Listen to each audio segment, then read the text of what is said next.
धाराशिवमधील महाविकास आघाडीचे उमेदवार ओमराजे निंबाळकरांच्या उमेदवारी अर्जामध्ये काही त्रुटी आढळून आल्यात, तर महायुतीच्या उमेदवार अर्चना पाटील यांच्या अर्जात सुद्धा काही त्रुटी आहेत। ओमराजे निंबाळकर आणि अर्चना पाटील यांनी एबी फॉर्म आणि मालमत्ता प्रमाणपत्रांमध्ये चुका केल्या, तर 19 एप्रिलला दुपारी 3 वाजेपर्यंत कागदपत्र सादर करण्याचे त्यांना आदेश देण्यात आलेले आहेत। आपण पाहतोय आताची ही महत्त्वाची अपडेट।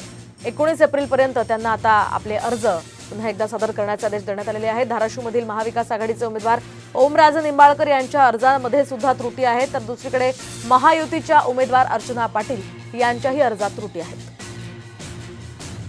आणि या संदर्भात आपण अधिक माहिती जाणून घेऊयात आमचे प्रतिनिधी बालाजी सुरवसे यांच्याकडून। बालाजी, काय सांगाल, महाविकास आघाडी आणि महायुती अशा दोन्ही उमेदवारांच्या अर्जांमध्ये त्रुटी आढळल्यात?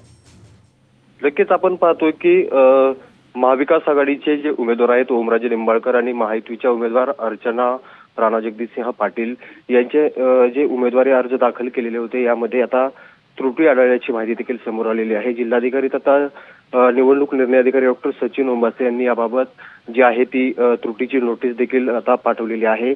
ओमराजे आणि अर्चना पाटील यांच्या दोघांच्या उमेदवारी अर्जासोबत पक्षाचा एबी फॉर्म आणि मालमत्ता आणि इतर काही माहितीचे शपथपत्र यामध्ये दिले नव्हते, त्याच्यामुळे ही त्रुटी आढळलेली आहे। आणि आता 19 एप्रिलपर्यंत दुपारी 3 वाजेपर्यंत ही सर्व कागदपत्रे जी आहेत ती पुन्हा सादर करण्याचं देखील या नोटिसीमध्ये म्हटलेलं आहे। अगदी नक्कीच धन्यवाद बालाजी दिलेल्या या सविस्तर माहितीसाठी। तर आता साधारणतः 19 एप्रिलपर्यंत या दोघांनाही आपले नवीन अर्ज सादर करण्याचे आदेश देण्यात आलेले आहेत।